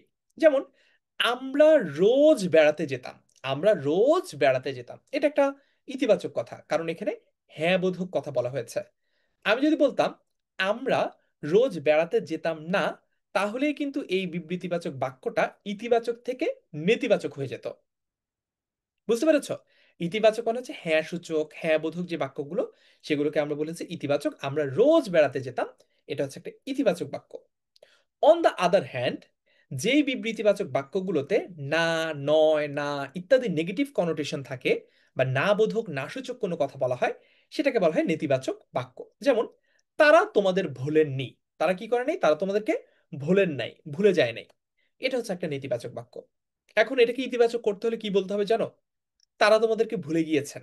তারা তোমাদেরকে ভুলে গিয়েছেন, তাহলে কিন্তু এখানে কোনো না বোধক বা না সূচক কনোটেশন আমরা দেখতে পাচ্ছি না, তখন এটা নেতিবাচক হবে না, তখন এটা ইতিবাচক বাক্য হবে।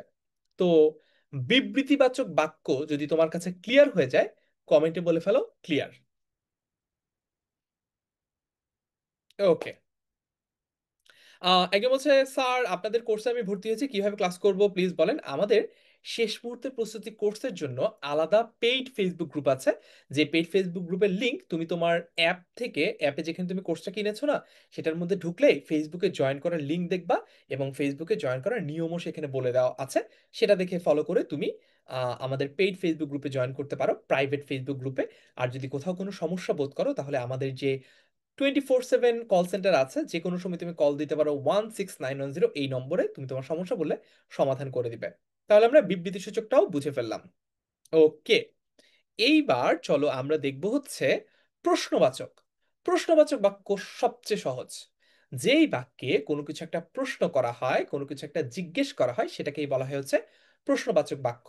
প্রশ্নবাচক বাক্য ততক্ষণ পর্যন্ত প্রশ্নবাচক হবে না যতক্ষণ পর্যন্ত আমরা এরপর একটা প্রশ্নবোধক চিহ্ন দিব না। তার মানে প্রশ্নবাচক বা প্রশ্নবোধক বাক্য হওয়ার প্রধান শর্ত হচ্ছে এখানে একটা প্রশ্নবোধক চিহ্ন থাকতেই হবে, এটার কোনো ব্যতিক্রম হওয়া যাবে না। যেমন তোমার নাম কি, একটা প্রশ্নবোধক চিহ্ন আছে। আমি যদি দেখো, ফর এক্সাম্পল, আমি যদি তোমার নাম কি এই বাক্যটার শেষে প্রশ্নবোধক চিহ্ন না দিয়ে একটা দাড়ি দিতাম, তাহলে একটা ঝামেলা হতো। তাহলে কি ঝামেলা হতো জানো? তাহলে মনে হতো যে তোমার নামটা হচ্ছে কি, মানে তোমার নাম কি জিজ্ঞেস করা বোঝাতো না। আমি যদি তোমার নাম কি প্রশ্নবোধক চিহ্ন না দিতাম, যদি একটা দাড়ি দিয়ে শেষ করতাম বাক্যটা, তাহলে মনে হতো যে তোমার নামটাই হলো কি। বুঝতে পেরেছো? এটাই হচ্ছে মজার ব্যাপার। এই জন্য আমাদের সবসময় প্রশ্নবোধক বাক্যের পরে একটা প্রশ্নবোধক চিহ্ন দিতে হবে। সুন্দরবনকে কোন ধরনের বনাঞ্চল বলা হয়? বুঝতে পেরেছো? এটাই হচ্ছে গিয়ে প্রশ্নবোধক চিহ্ন দিয়ে, এটাই হচ্ছে আমাদের প্রশ্নবাচক বাক্য। ক্লিয়ার হলে এবার একটু ক্লিয়ার বলে ফেলো। ক্লিয়ার হলে এবার একটু বলে ফেলো ক্লিয়ার। আমরা তাহলে পরেরটাতে চলে যাই। পরেরটা হচ্ছে অনুজ্ঞা। পরেরটা হচ্ছে অনুজ্ঞা। অনুজ্ঞা মনে রাখার একটা সহজ উপায় আছে, আমি তোমাদেরকে কমেন্টে লিখে দিচ্ছি অনুজ্ঞা মানে কি। অনুজ্ঞা সমান সমান হচ্ছে, অনুজ্ঞা সমান সমান হচ্ছে অনুরোধের অনু আর আজ্ঞার গা। ঠিক আছে? অনুরোধ মানে কি? অনুরোধ মানে হচ্ছে রিকোয়েস্ট। কমেন্টে লিখে দিচ্ছি আমি। মানে হচ্ছে রিকোয়েস্ট। আর আজ্ঞা মানে কি? আজ্ঞা মানে হচ্ছে অর্ডার। অর্ডার। বুঝেছো? অনুজ্ঞাকে ভেঙে আমরা মনে রাখার সুবিধার্থে কি লিখতে পারি? অনুজ্ঞার অনু এসেছে অনুরোধ থেকে, আর এই যে গাটা, গা, এই গাটা এসেছে আজ্ঞা থেকে। আজ্ঞা মানে হচ্ছে অর্ডার করা কোনো কিছু। যথা আজ্ঞা তার মানে যেরকম আপনি আজ্ঞা করেন, যেরকম অ্যাজ ইউ উইশ বা অ্যাজ ইউ অর্ডার, এরকম বোঝায় অনুজ্ঞা, অনুরোধ অথবা আজ্ঞা। আদেশ হতে পারে, নিষেধ হতে পারে, তুমি এটা করো অথবা তুমি এটা কইরো না, প্লিজ আজকে ক্লাসটা শেষ করেন। বুঝছো? এই যে তোমরা বলো না যে ভাইয়া প্লিজ ছুটি দেন, এটা হচ্ছে অনুরোধ। প্রার্থনা হচ্ছে যে ইস, আজকে যদি অনেক বৃষ্টি হইতো, ফারহান ভাইয়ের যদি কারেন্ট আর ইন্টারনেট না থাকতো, ইস আল্লাহ আজকে অনেক বৃষ্টি দাও যাতে ফারহান ভাইয়ের ক্লাসটা ফাঁকি দিতে পারি। এটা হলো কি তোমার প্রার্থনা। বুঝতে পেরেছো? আমাকে একটি কলম দাও, এটা হচ্ছে একটা অনুজ্ঞাবাচক বাক্য। তার মঙ্গল হোক, এটা কি? এটা একটা প্রার্থনা বোঝায়। তাহলে এইটা একটা অনুজ্ঞাবাচক বাক্য। বুঝেছি? ইয়াস। কেন সুবর্ণা বলেছে তোমার নাম কি, এখানে কিটা হয়ে যাচ্ছে একটা নাউন। অলরাইট, তাহলে আমরা লাস্ট ওয়ান দেখে ফেলি, আবেগবাচক বিস্ময় কিভাবে প্রকাশ করে। আবেগবাচক বিস্ময়, দারুণ আমরা জিতে গেছি, যখন কোনো কিছু একটা এক্সাইটমেন্ট প্রকাশ করে, ইন্টারজেকশন প্রকাশ করে, তখন সেটাকে বলা হচ্ছে আবেগবাচক বাক্য। যে আবেগবাচক বাক্য কি করে? আবেগবাচক বাক্য বিস্ময় প্রকাশ করে, অবাক হয়ে গেছে এরকম প্রকাশ করে, বা ভয়ও প্রকাশ করতে পারে। যেমন অত উঁচু পাহাড়ে উঠে আমি তো ভয়েই মরি। তো প্রশ্নসূচক বাক্যে যেরকম একটা প্রশ্নবোধক চিহ্ন থাকে, আবেগবাচক বাক্যে একটা বিস্ময়সূচক চিহ্ন থাকে। এই যে এটাকে বলা হচ্ছে এক্সক্লেমেশন সাইন বা বিস্ময়সূচক বাক্য। মরির পর দেখেছো একটা চিহ্ন আছে, দারুণের পর একটা চিহ্ন আছে, তাহলে এগুলি হচ্ছে আমাদের আবেগবাচক শব্দ। যেই বাক্যে আবেগবাচক শব্দ থাকে সেই বাক্যটাকে আমরা আবেগবাচক বাক্য বলি। ক্লিয়ার? সো এরপরে আমরা চলে যাব আমাদের বোর্ড স্ট্যান্ডার্ড এমসিকিউ সলভ করতে। এখন পর্যন্ত আমরা যা যা পড়েছি সেগুলো যদি তোমাদের কাছে ক্লিয়ার হয়, তোমাদের কাছে যদি ক্লাসটা ভালো লাগে, তাহলে আমরা এই ক্লাসের পরে এই গ্রুপে ক্লাসটা কেমন লেগেছে তার একটা ক্লাস রিভিউ লিখে জমা করব। ঠিক আছে? ছবি সহ, আমার এই ক্লাসের ছবি সহ একটা ক্লাস রিভিউ লিখে জমা করবো যে ক্লাসটা আসলে কেমন লাগলো তোমাদের। আমি একটু রিক্যাপ করি, তারপরে হচ্ছে আমি আমাদের এমসিকিউ সলভে চলে যাব। প্রথমে আজকে আমরা বাক্য কাকে বলে সেটা শিখলাম, একটা শব্দ আর পদের মধ্যে পার্থক্য কি, কখন একটা শব্দ পদে পরিণত হয় সেটা শিখলাম, বর্গ কাকে বলে সেটা শিখলাম। তারপর আমরা শিখলাম একটা বাক্যে তিনটা অংশ থাকে, কর্তা, কর্ম, ক্রিয়া। তারপর আমরা শিখলাম বাক্যে উদ্দেশ্য থাকে, বিধেয় থাকে। এরপরে আমরা শিখলাম গঠন অনুসারে বাক্য তিন প্রকার, সরল বাক্য, জটিল বাক্য, যৌগিক বাক্য। তারপর আমরা শিখলাম বাক্যে ক্রিয়া আছে নাকি নাই তার ভিত্তিতে বাক্যকে আবার দুই ভাগে ভাগ করা যায়, সক্রিয় বাক্য আর অক্রিয় বাক্য। এরপরে বক্তব্যের লক্ষ্য অনুযায়ী বাক্যকে আবার কয়েক ভাগে ভাগ করা যায়, যেমন বিবৃতিবাচক বাক্য, প্রশ্নবোধক বাক্য, অনুজ্ঞা এবং আবেগসূচক বাক্য। সো এই ছিল আমাদের মোটামুটি আজকের ক্লাসের আলোচনা। সো এরপরে আমরা এখন বোর্ড স্ট্যান্ডার্ড এমসিকিউ সলভ করব। অনেকে আরো নানান রকম ক্লাস চাচ্ছ, আমি একটু এই নানান রকম ক্লাস তোমরা কোথায় পাবা সেটা একটু তোমাদেরকে দেখিয়ে আসি। সো আমরা চলে যাব হচ্ছে আমাদের 10 মিনিট স্কুলের ওয়েবসাইটে। 10 মিনিট স্কুলের ওয়েবসাইটে চলে যাওয়ার পরে আমরা কি করব, আমরা হচ্ছে এসএমপি লিখে সার্চ করব না, মনে করো ওয়েবসাইটে আসলাম, ওয়েবসাইটে আসার পর ক্লাস 6 to 12 এখানে ক্লিক করে দশম শ্রেণীতে ক্লিক করব। এই যে দশম শ্রেণীতে ক্লিক করার পরে দেখো তোমার জন্য যে অ্যাপ্লিকেবল কোর্সগুলো এগুলো কিন্তু চলে এসেছে। তুমি যদি আমাদের ফ্রি কোর্সে ভর্তি হতে চাও তাহলে এখানে ক্লিক করতে পারো, this is a free course. আর তুমি যদি সায়েন্সের স্টুডেন্ট হও তাহলে এখানে ক্লিক করো, বিস্তারিত দেখো। তারপর তুমি যদি কমার্সের স্টুডেন্ট হও এখানে ক্লিক করে বিস্তারিত দেখো। মনে করো তুমি সায়েন্সের স্টুডেন্ট, ওকে। সো বিস্তারিত দেখতে যাও, তারপরে কোর্সটি কিনুন বাটনে ক্লিক করো। তারপরে এখানে প্রোমো কোড যোগ করুন, এখানে ফারহান এসএসসি 26, অর্থাৎ আমার নামটা লিখবা, আমার নাম হচ্ছে ফারহান, FARHN ফারহান। তোমার এসএসসি ব্যাচটা লিখে ফেলবা, SSC 26 লিখে সাবমিট করুন বাটনে ক্লিক করবা, তাহলে 500 টাকা ডিসকাউন্ট পেয়ে যাবা। সো প্রথম যেই 100 জন, যে প্রথম 100 জন এই প্রোমো কোডটা ব্যবহার করবা তাদের জন্য এটা অ্যাপ্লিকেবল থাকবে। অর্থাৎ যদি তোমার আগে 100 জন এই প্রোমো কোডটা ব্যবহার করে ফেলে তাহলে কিন্তু তুমি আর এই প্রোমো কোডটা ব্যবহার করতে পারছো না। তো তুমি সায়েন্সের স্টুডেন্ট হলে সায়েন্সের কোর্সটাতে ভর্তি হও, তুমি যদি কমার্সের স্টুডেন্ট হও তাহলে তোমার জন্য কমার্সের কোর্সটা, এই যে ব্যবসা শিক্ষার কোর্সটা রয়েছে, একই রকম সব সাবজেক্ট আমরা এখানে পড়াচ্ছি। আমরা এখানে এরপরে তুমি যদি মানবিক বিভাগের শিক্ষার্থী হও, মানবিক বিভাগের জন্য এই কোর্সটা আমরা পড়াচ্ছি। বুঝতে পেরেছি? ওকে, এইবার চলো তাহলে আমরা চলে যাব আমাদের এমসিকিউ সলিউশনে। আমরা চলো এবার আমাদের এমসিকিউ সলিউশনে চলে যাই, একদম বোর্ড স্ট্যান্ডার্ড এমসিকিউ দেখি যা যা কিছু পড়েছো এতক্ষণ পর্যন্ত কে কতটুকু বুঝেছো। প্রথম প্রশ্ন MCQ 1, তোমরা যখন উত্তর দিবা 1 এর A অথবা 1 এর B অথবা 1 এর C অথবা 1 এর D এভাবে বলতে হবে। প্রথম প্রশ্ন, বাক্যের মধ্যে স্থান পাওয়া প্রত্যেকটি শব্দকে কি বলা হয়? ক যোজক, খ বর্ণ, গ বর্গ এবং ঘ পদ। বলে ফেলো এবার। MCQ 1 তোমরা কমেন্টে জানো উত্তর কি হবে। 1 নম্বরের উত্তর কি হবে? বাক্যের মধ্যে স্থান পাওয়া প্রত্যেকটি শব্দকে কি বলা হয়? যোজক বলে না, বর্ণ বলে না, কারণ শব্দকে তো আমি বর্ণ বলতে পারবো না, বর্গও বলতে পারবো না কারণ সবসময় বর্গ সব বাক্যে থাকেও না, পদ। আমার মনে হয় এটা হবে। দেখেছো আমি কিন্তু পড়ানোর সময় বলেছিলাম যে এইটা খুব ইম্পর্টেন্ট। একের উত্তর কি হবে? ইয়াস আহমেদ ইমরান, কি চাই? একের উত্তর কি হবে? MCQ 1 একের উত্তর হচ্ছে একের ডি।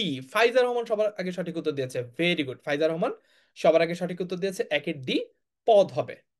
পেরেছি একের ডি। ঠিক আছে, একের ডি আমরা পেরে গেলাম। একে কাউসার আহমেদ সঠিক উত্তর দিয়েছে, ওকে, ভেরি গুড।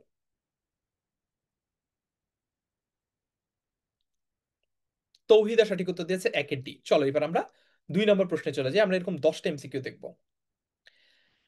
বাক্যের মধ্যে একাধিক শব্দের গুচ্ছকে কি বলে? ক যোজক, খ বর্ণ, গ বর্গ এবং ঘ পদ। কি বলে? বাক্যের মধ্যে একাধিক শব্দের গুচ্ছকে কি বলে? যোজক, বর্ণ, বর্গ নাকি পদ? একাধিক শব্দের গুচ্ছ যারা একই রকম আচরণ করে, যারা একই রকম কাজ করে তাদেরকে কি বলে? 2 নম্বরের উত্তর কি হবে?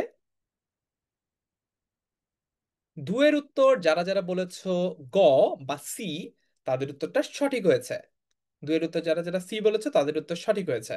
এটার উত্তর হবে হচ্ছে বর্গ। রাইট, দুয়ের উত্তর হবে হচ্ছে বর্গ। পেরেছি। Very good. পরের প্রশ্নে চলে যাই, 3 নম্বর। সজল স্কুলে যায় এই বাক্যের উদ্দেশ্য কোনটা? ক সজল, খ যায়, গ স্কুলে, নাকি ঘ স্কুলে যায়? কোনটা এই বাক্যের উদ্দেশ্য? ইয়াস, আহমেদ ইমরান, তোমার কি প্রশ্ন সেটা বলে ফেলো। প্রশ্ন আছে, কমেন্ট না করে প্রশ্নটা কি সেটা বলে ফেলো, তাহলে আমি উত্তর দিয়ে দিব।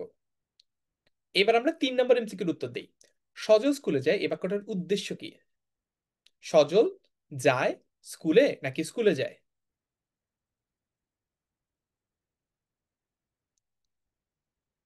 3 নম্বর প্রশ্নের উত্তর হচ্ছে তিনের উত্তর।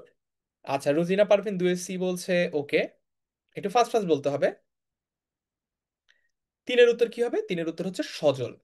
যাকে যে কাজটা করছে বা যাকে উদ্দেশ্য করে পুরো বাক্যে সবকিছু সংগঠিত হচ্ছে, সেই হচ্ছে বাক্যের উদ্দেশ্য। তাকে বলা হচ্ছে বাক্যের উদ্দেশ্য, সেটা হচ্ছে এখানে সজল। তিনের উত্তর কি হবে? কাউসার আহমেদ 3-এ বলেছে ভেরি গুড, ফ্যান্টাস্টিক। যারা যারা সঠিক উত্তর দিয়েছো সবাইকে কংগ্রাচুলেশনস। পরের প্রশ্ন দেখি, 4 নম্বর। একটি মূল বাক্যের অধীনে এক বা একাধিক আশ্রিত বাক্য বা বাক্যাংশ থাকলে তাকে কোন বাক্য বলে? সরল বাক্য, জটিল বাক্য, যৌগিক বাক্য, নাকি সক্রিয় বাক্য? 4 নম্বর এমসিকিউ, আমাদের এসএসসির জন্য ইম্পর্টেন্ট। একটি মূল বাক্যের অধীনে এক বা একাধিক আশ্রিত বাক্য বা বাক্যাংশ থাকলে তাকে কোন বাক্য বলে? অধীনে থাকা মানে কি? শর্তাধীন, শর্তের অধীনে বা কন্ডিশন দিয়ে যখন থাকে তখন সেটাকে কি বলে বলো তো?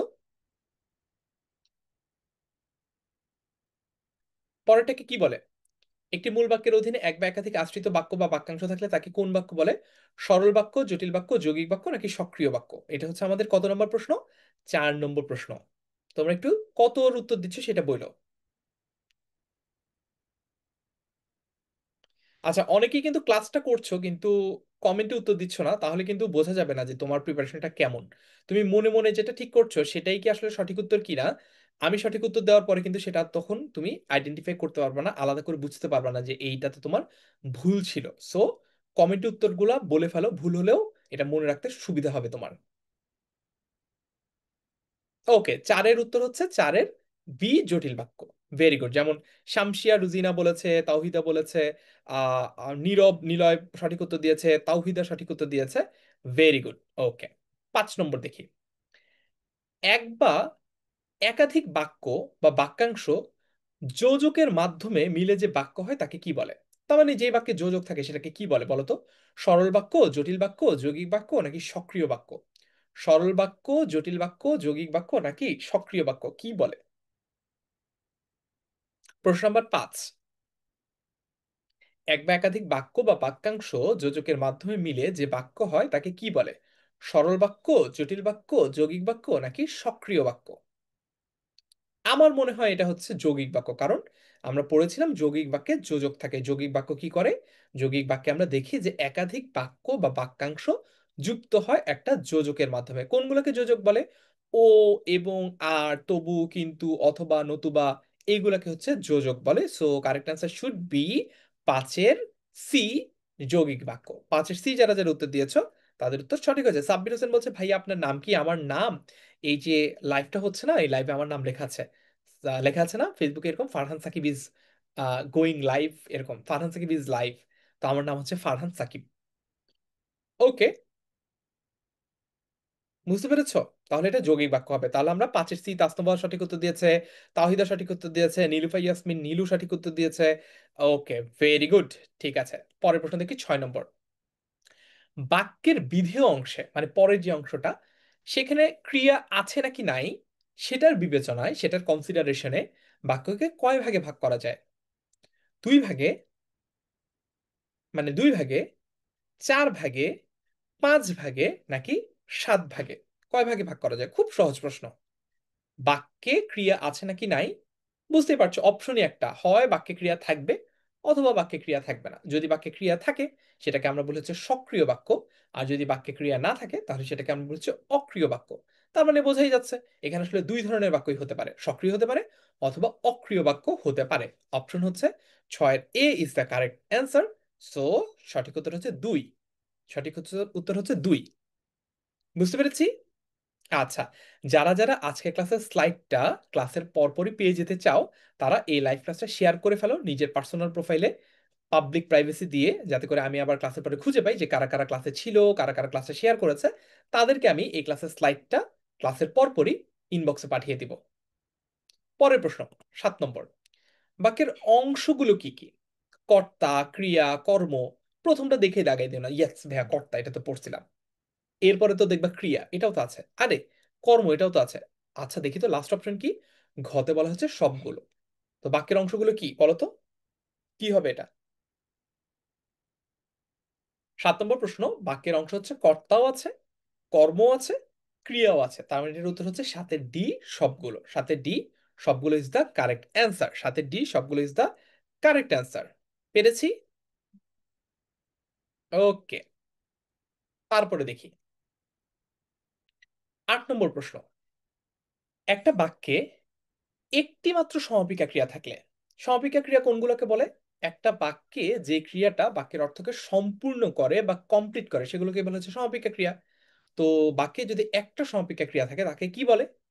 সরল বাক্য, জটিল বাক্য, যৌগিক বাক্য নাকি সক্রিয় বাক্য? কি বলে?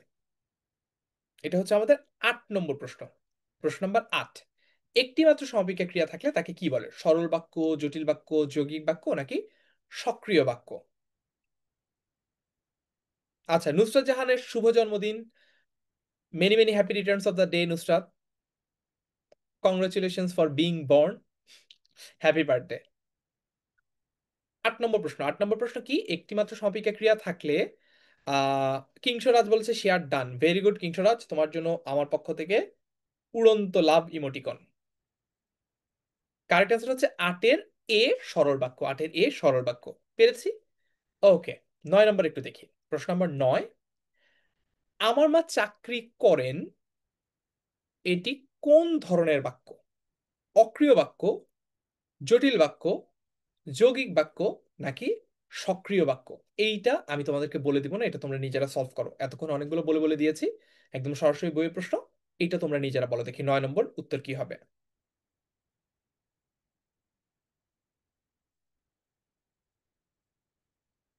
9 নম্বর কি হবে বলো।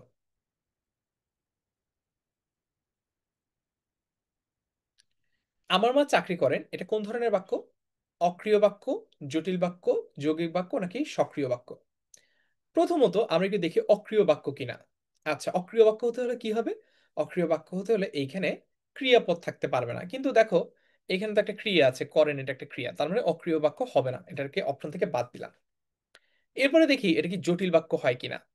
জটিল বাক্য হতে হলে কি হবে? আমার মা চাকরি করেন যাতে তিনি বেতন পান। বাক্যটা কি এরকম? তার মানে আমার মা চাকরি করেন দেখেই চাকরি করার শর্তেই তিনি বেতন পান, এরকম কোনো কথা তো বলা নাই। আবার বাক্যটাতে দুইটা অংশ দেখতে পাচ্ছি না, তাহলে এটা জটিল বাক্য। এই অপশনটাও ইনকারেক্ট, এই অপশনটাও ভুল, এটা হবে না। এখন দেখি তো এটা যৌগিক বাক্য কিনা। যদি বাক্যটা এরকম হতো, আমার মা চাকরি করেন এবং তিনি বেতন পান, তাহলে এটাতে একটা যোজক দেখতাম আমরা। তাহলে আমরা দেখতাম যে একাধিক বাক্য বা বাক্যাংশকে যুক্ত করছে বলে এটাকে আমরা তখন যৌগিক বাক্য বলতে পারতাম। তাহলে আমার মা চাকরি করেন, এটা অক্রিয় বাক্যও না, এটা জটিল বাক্যও না, এটা যৌগিক বাক্যও না, বাকি আছেই খালি সক্রিয় বাক্য, এটা তো হবেই হবে। তারপর একটু মিলিয়ে দেখি। সক্রিয় বাক্য হতে হলে কি হতে হয়? সক্রিয় বাক্য হতে হলে বাক্যে একটা ক্রিয়া থাকতে হবে। রাইট, এই তো পেয়েছে ক্রিয়া, আমার মা চাকরি করেন, এটাই তো ক্রিয়া। তাহলে এইটার উত্তর সক্রিয় বাক্য হওয়া উচিত। হাবিবা ইসলাম 9 ডি বলেছে, সিয়াম 9 ডি বলেছে। ওকে, হাবিবা ইসলাম 9 ডি, তাসমিয়া তাহা 9 ডি বলেছে। বর্ষা ইসলাম বলছে ভাইয়া আমার নামটা নেন প্লিজ, এরপর প্লিজ লিখেছো 17 বার। ওকে, নিলাম। রাইসা খান বলছে 9 ডি। তাহিদ ইসলাম বলছে 9 ডি। Very good. বাকিরা কারো কোনো কনফিউশন আছে? এটা ক্লিয়ার হলে একটু ক্লিয়ার বলে ফেলো, কিভাবে আইডেন্টিফাই করলাম, কিভাবে উত্তরটা বের করলাম, বুঝতে পেরেছি। এমসিকিউতে যদি এসএসসি তে 30-এ 30 না পাও, তাহলে খবর আছে, একটা ফাড়াফাড়ি হইব। 9 নম্বর প্রশ্ন, বুঝেছি। ওকে, ভেরি গুড। তারপর দেখি 10 নম্বর। হ্যাঁ, এটার উত্তর তো দেখলামই, সক্রিয় বাক্য। 9 D is the correct answer. 10 নম্বর। মেঘ গর্জন করে না, তাই ময়ূর নৃত্য করে না। এটা কোন ধরনের বাক্য? সরল বাক্য, জটিল বাক্য, যৌগিক বাক্য নাকি সক্রিয় বাক্য? এটা কোন ধরনের বাক্য বলো।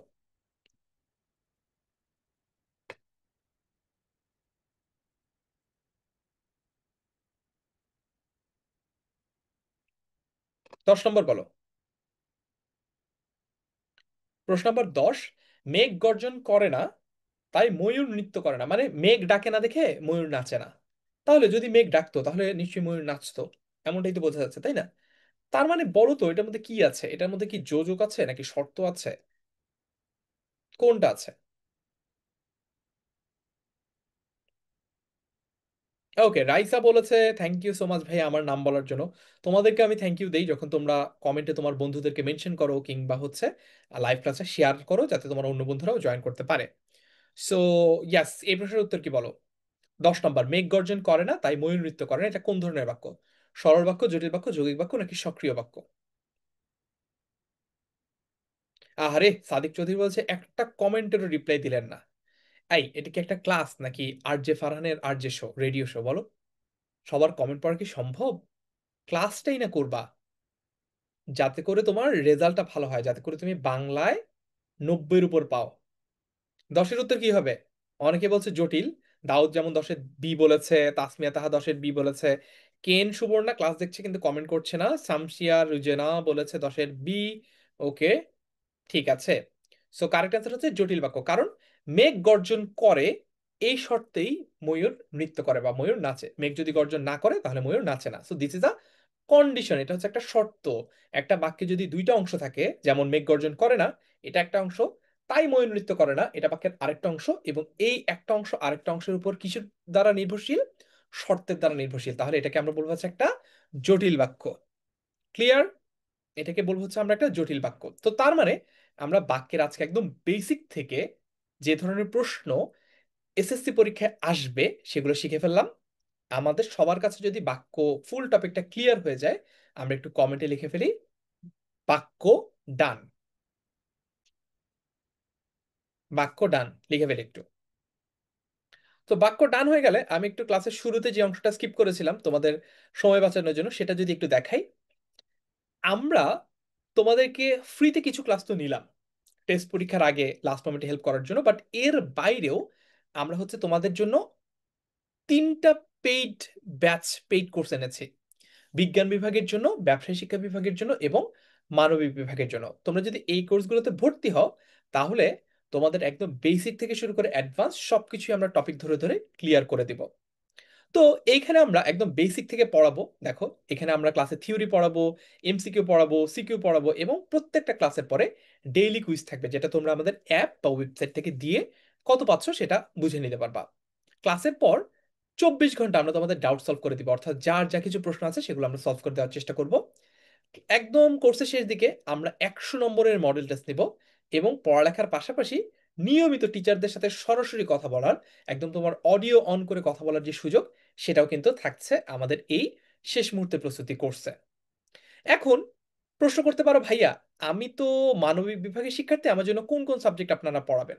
আমরা তোমাদেরকে বাংলা, ইংলিশ, সাধারণ গণিত বা জেনারেল ম্যাথ, বিজ্ঞান বা সায়েন্স, অর্থনীতি অর্থাৎ ইকোনমিক্স, পৌরনীতি ও নাগরিকতা, সিভিক্স, বাংলাদেশের ইতিহাস ও বিশ্ব সভ্যতা, ভূগোল ও পরিবেশ এবং আইসিটি, এই কয়েকটা সাবজেক্ট পড়াবো যদি তোমরা মানবিক বিভাগের যে পেইড কোর্সটা সেটাতে ভর্তি হও।